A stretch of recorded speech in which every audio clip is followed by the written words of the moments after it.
Hello and welcome to the Clashing of Steel. So for today, my topic is update 3.1.2. It comes with quite a few necessary changes, like the commander skill limitations, which will scale down the high level commander or the commander skills to the current level of your units. So if you have a tier 10 commander with fully upgraded commander skills, and you think about playing a match with tier 5 units, your commander skills will be downgraded to tier 5 maximum upgrades. And it only applies to the upgrades you have unlocked.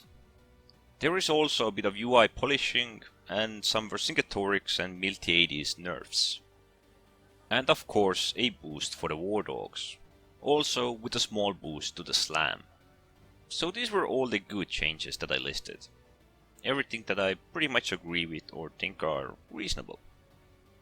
But there are also two major changes that I fear don't add to the balance of the game or of those tactics. First problem I see are the stakes. Well, there are currently many ways you can use the stakes for your advantage. Either deploy them behind your line, go through them and kite your opponent into them, or some other form of similar or even a bit different tactic. And often enough, when you try to destroy them, you will be engaged and are either forced to deal with the stakes or with the infantry. And usually going after stakes while the infantry is in the middle there, it will make your unit suffer a bit more. Perhaps even in some cases keeping us away from destroying the stakes, and when we engage them, kiting us through them. So in 3.1.2, the stakes will do 4 times less damage for the infantry. It seems that not for the archers and cavalry, but just for the infantries. And also, the health of the stakes has been reduced by 33%. That is very good if you want to destroy the stakes. But what still concerns me are the two tactics I brought as an example before, where you can just kite your opponents through the stakes or keep them away from destroying them. This change is good for the infantries, they are often the ones who have to deal with the stakes. But the remove friendly fire from the stakes is something I feel is pretty much equal to the removed friendly fire of spear phalanx. Personally, I don't like it. I wouldn't mind that the stakes were weaker, but still would do friendly fire. I think it may have something similar going on as there is with the spear phalanx. It has a lot of potential since they remove friendly fire, but no one nearly uses it. The same is practically with the stakes. They are really strong and good and can be used as an ambush weapon, even by kiting your opponents in. But you rarely see infantries using that option. I'm sure there are some who don't like the idea of the opponents being able to escape through the stakes. There are many tactical uses for it, similar to the spear phalanx. As this is only one of the changes I think is, well, it is a good change, but it can once again offer way too many options for those who know how to use it. Okay, so the second change I somewhat disagree with is the Numidian throw.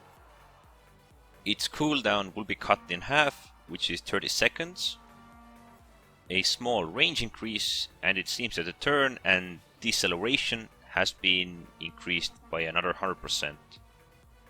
Personally, I think that the Numidian throw is an incredibly strong skill. If you use it at the right location, at the right way, at the right time, it can do a lot of damage.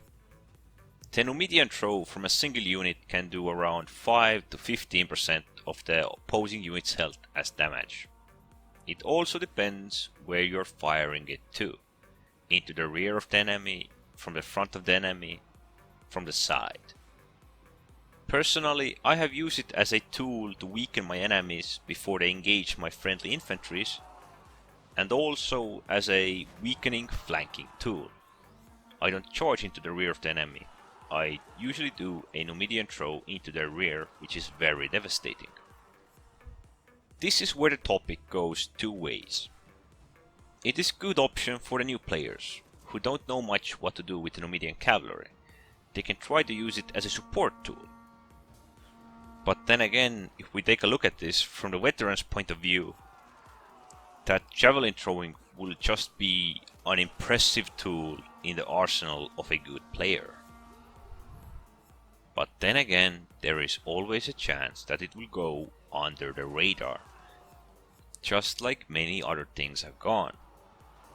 I am always skeptical about some changes that come. The 3.1.2 doesn't seem to have that many heavy changes. Well, they may be slightly heavy, but this update, small update, is more about the quality than the quantity, as was the 3.1, which just brought us a mountain load of changes and took us a while to go through all the skills and commanders and everything. Well, this is pretty much it. They are promised to make more smaller updates and release them more frequently. Seems a better way to test out the new content, because I'm still not sure that 3.1 changes are yet balanced. So this was it about the update 3.12 and my skeptical views. Anyways, don't forget to subscribe and thanks for watching.